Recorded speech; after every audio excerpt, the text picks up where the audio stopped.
Vamos aqui na minha opinião, vamos começar a minha análise, porque eu tenho muita coisa para comentar com vocês. Mas eu vou dar a minha opinião sobre o documentário, é uma coisa que eu sei que já muita gente vai perguntar. Vamos lá então. Eu sou fã do Discover, de quem faz documentários, são os que eu mais gosto, são deles, de fato. HBO você fica pra trás. Eu gosto muito mesmo, porque o Discovery ele tem uma abrangência muito grande de documentários, então tem narrativas deles que eu acho assim excelentes. E quando esse documentário foi anunciado, eu acredito que eles passaram pelo mesmo problema que eu estava pensando em como enfrentar, que era a questão da linha cronológica. E eu senti que eles também passaram por isso na edição, na montagem, na forma como eles tiveram que estruturar o documentário. O documentário tem 3 episódios, todos eles na casa de 50 minutos. O que acontece? Quando eu assisti o documentário a primeira vez, eu assisti 2 vezes. A primeira vez para ver exatamente o que tinha ali e a segunda para montar as informações que eu traria nesses episódios agora. Bom, eu achei o documentário um pouco superficial, mas eu preciso ser honesto aqui. Eu estou muito acostumado, por conta do canal, a trazer detalhes aqui de forma extrema. Então eu tenho percorrido, às vezes eu ultrapasso limites na forma como eu procuro informações. Tem um caso mesmo que eu estou há muitos meses com ele porque eu não consigo parar de fuçar, eu não fico em paz enquanto eu não fecho todos os detalhes. Então eu acabei me habituando a trazer as histórias aqui com o maior número de informações possível.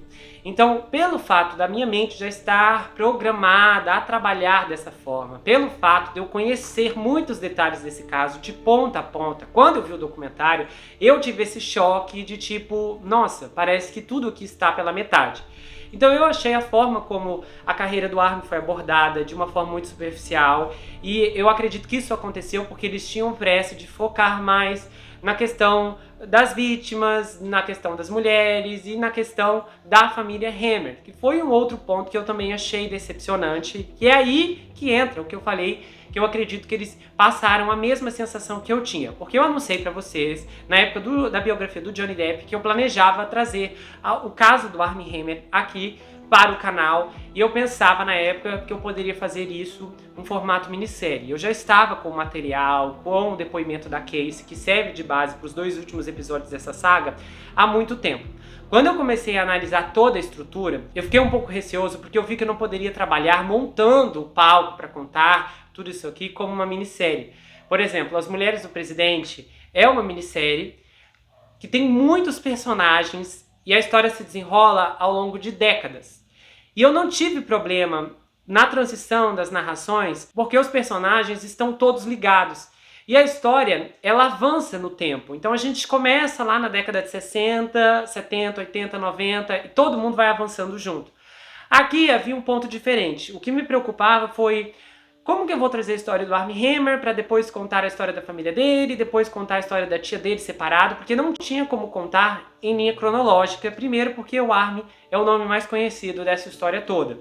Então colocar o nome da Casey, as pessoas não iam nem entender quem é essa mulher, tipo, não vou ver isso aí. E eu sabia que era um pouco confuso trazer o Armie, depois a família, depois a Casey, mas por final eu já vi que não teria como trazer essa história no formato minissérie e a melhor estrutura seria o formato saga, no qual eu já trouxe a saga Johnny Depp vs Amber Heard, também no caso a Gabi Petito, e eu pensei que dessa forma os eventos ficariam mais contextualizados e seria mais fácil de entendimento, principalmente para que pudéssemos passar pelas transições da forma mais segura possível. E é lógico que agora, já nesse ponto onde eu já roteirizei todo o material, eu vejo que realmente é muito tranquilo fazer dessa forma, alternando entre as linhas do tempo, começando pela pessoa que tem mais visibilidade até a gente chegar nenhum dos depoimentos mais dramáticos, que vai ser o da Casey. Acontece que na época, como eu nunca tinha feito algo assim, era a primeira vez que eu experimentava esse tipo de projeto, eu realmente recuei bastante, inclusive eu segurei muito do Armie, eu decidi segurar até o documentário do Discover ser lançado para eu ver como eles fariam, e eu realmente achei confuso e vi que a melhor forma de trazer aqui para o canal é dessa maneira que eu estou trazendo agora. Porque o que aconteceu? Eles viram que era impossível começar pela história da família do Armie para depois chegar nele, realmente as pessoas iam falar, ué, a gente quer o ator, não quer essa família agora. E também trazer a história em camadas de linha do tempo, como eu estou fazendo aqui, seria inviável para eles, considerando que eles têm 3 episódios e aqui nós temos 6. Então, especificamente, os 2 primeiros foram super focados no Armor, esse aqui a gente está focado nas vítimas, o outro será na história da família do Armor e os últimos 2 na Casey Hammer. Então, para diluir tudo isso, o documentário do Discovery focou basicamente a primeira parte na história do Armor com a Courtney, e aí na segunda começa a trazer informações sobre a vida da família dele. Então a gente tem um vai e volta no tempo muito surreal. E aí isso é um pouco confuso. Inclusive tem uma parte, a primeira vez que eu vi, que eu que conheci a história, eu me perdi. Falei, peraí, que é isso mesmo?